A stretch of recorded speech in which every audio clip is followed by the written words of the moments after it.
Governor Mike DeWine is calling for lawmakers to take action about what he calls intoxicating hemp, specifically Delta-8 THC. While the FDA has not evaluated or approved its use, it is legal in 23 states, including Ohio. The governor says he thinks there should be an age requirement to buy the product.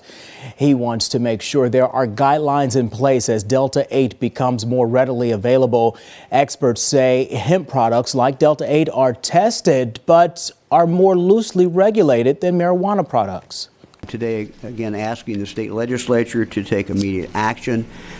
We cannot, local police cannot do anything. I cannot do anything without action by the state legislature. Every state that has a hemp program, including Ohio, has regulations in place to ensure that products produced by hemp processors are tested for potency, they're tested for contaminants, etc.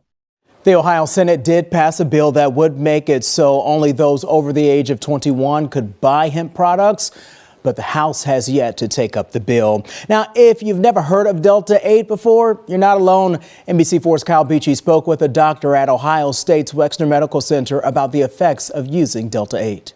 Well, that's the problem. Not much. There aren't any clinical studies that show the effects of Delta-8 use, and that's exactly why both the experts I spoke to today said they agree with Governor DeWine's call for regulation here in Ohio.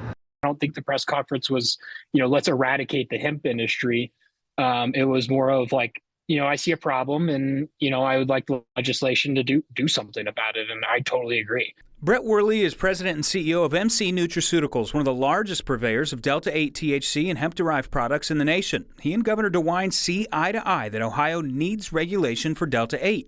And so does Dr. Lauren Wold at Ohio State University's Wexner Medical Center. These are new products. We don't understand the health effects, both short and long term. Dr. Wold says one of the biggest problems with these low-dose THC products is they haven't been tested enough. My lab looks at the effect of inhaled products on the heart, for example, and it's really tough with these types of products because they change so frequently. This could lead to unsafe use, resulting in symptoms like sudden increase in heart rate, confusion, profuse sweating, agitation. But Worley says the responsibility for safe use lies on the consumer. This is not a harmful product.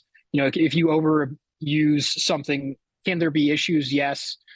Will you die? No. That's how these companies get away with the FDA guidance, because FDA is not going to look at something for several years. There is no federal age limit on Delta-8. In neighboring Indiana, you have to be 21 to buy it, but only 18 in Florida. Regulations have to be put in place so that we can control the problem until we really can truly understand the health risks. That's something both men agree on. Put guardrails on it. It's that simple.